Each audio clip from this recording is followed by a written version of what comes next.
De ce înșală bărbații? De curiozitate.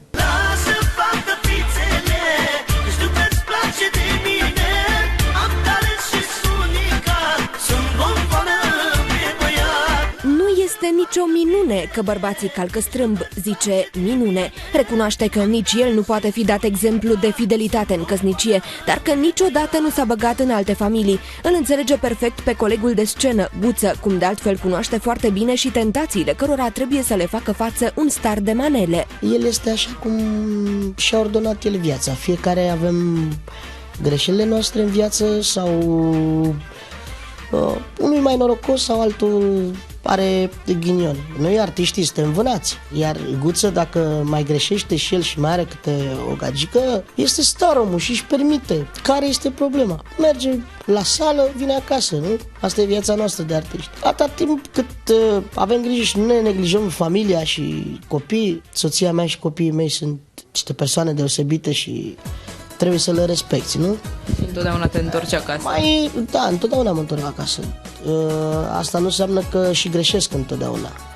Dar ca orice bărbat, vorba lui Narcisa, bine că ne plac femeile, nu bărbații. Deci ai mai călcat și tu strâmb. Asta înseamnă exact cum spun unii, că nu le plac manelele. Normal că fiecare bărbat a mai călcat strâmb, nu? Bine, la urma urmei, important e să nu-ți neglijezi soția, nu? Asta avea o aventură de noapte cu cineva, asta nu înseamnă că îți neglijezi familia, nu? Acum dacă eu plec în Italia mâine și poi mâine, asta înseamnă că îmi neglijez familia, chiar dacă lipsesc de acasă. Mai ales că soția mea face cât 30 de bărbați la un loc. E foarte adevărat, își protejează foarte bine copiii, nu le lipsește nimic, e tot ok. Un lucru este însă curios în principiile de viață ale lui Minune, cu toate că aventurile extraconjugale îi se par firești, cântărețul susține că ele sunt dreptul exclusiv al bărbaților, nu și al soțiilor lor. Aș vrea să te întreb și eu de ce înșeală femeile, când bărbatul și-a pălăria și o pune în cap. Iar o femeie, odată ce a înșelat, trebuie să-și dea seama că nu se mai vede soartă niciodată. Asta e părerea mea. Pentru că un bărbat adevărat trebuie să aibă o nevastă fără reclamant. Dacă femeia înșeală și bărbatul înșeală, nu ar trebui să fie cu drepturile egale? Nu, pentru că eu dacă intru într-o încăpere cu soția mea, nu arată nimeni cu degetul. Dacă ar fi vreodată în viață, când îi face vreo 50-60 de ani, să greșească soția mea, nu cred că se va întâmpla. Ce îi face în situația asta? Doamne ferește, Nu există situația asta. Exact cum a venit sfârșitul lumii în decembrie, așa e această întrebare. Ziceai că soția ta face cât 30 de bărbați. Ți-e frică? Nu mi-e frică de nimeni. Dar știi cum e soția, mâna soției? Depinde la ce te referi. Te-a pleznit vreodată? Nu, unde pune ea mâna crește. Asta e bine, nu? Exact. Cum să mă pleznească, mă? Credeți că e ca la voi la români? La noi la țigani, soția merge în spatele bărbatului. Soția nu trebuie să greșească, soția nu trebuie să ridice ochii de jos. Soția nu dansează până nu mă întreabă pe mine. Pot să ies la dans? Așa e la noi.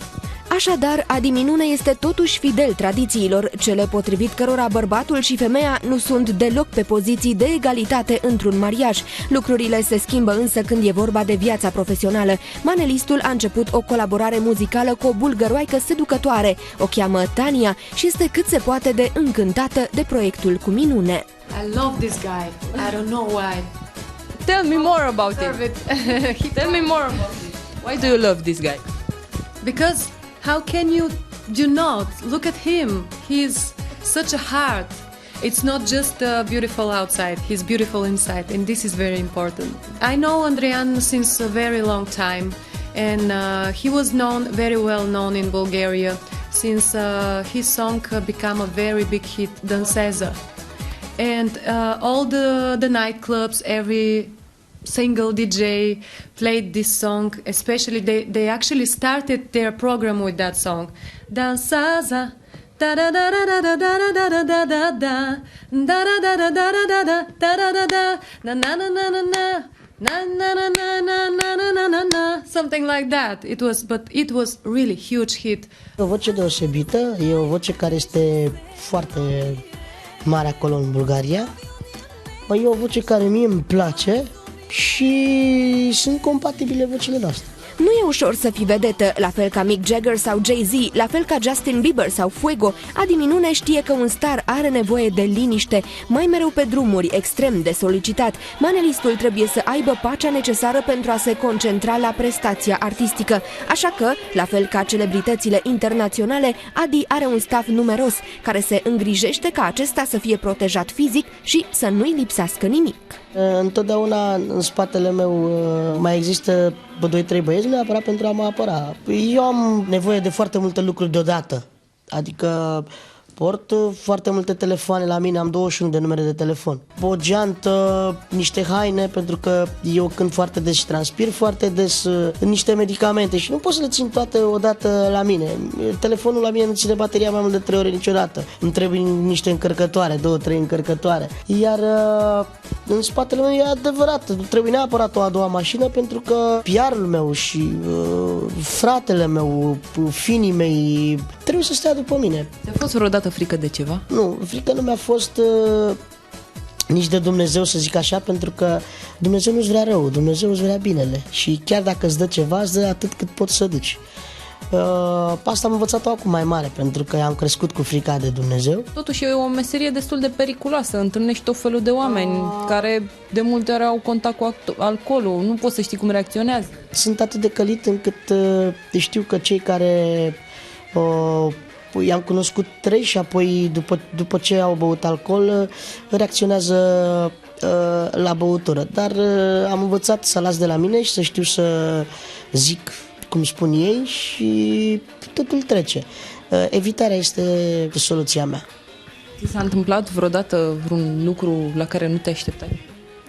Sigur că da. Mai m-am împins câte unul, am primit și o palmă, te mai scui pe unul. Asta este meseria de lăutar și noi cântăm, nu cântăm numai la doctori și la nu știu ce președinți sau astea. Noi cântăm și la oameni care ies din canale și la oameni care câștigă banul altfel. Noi cântăm la toată lumea, și la mafioți, și la cei care ies de pe la pușcărie. Asta este viața. Ai fost vreodată amenințat, nu știu, cu pistolul, cu cuțitul?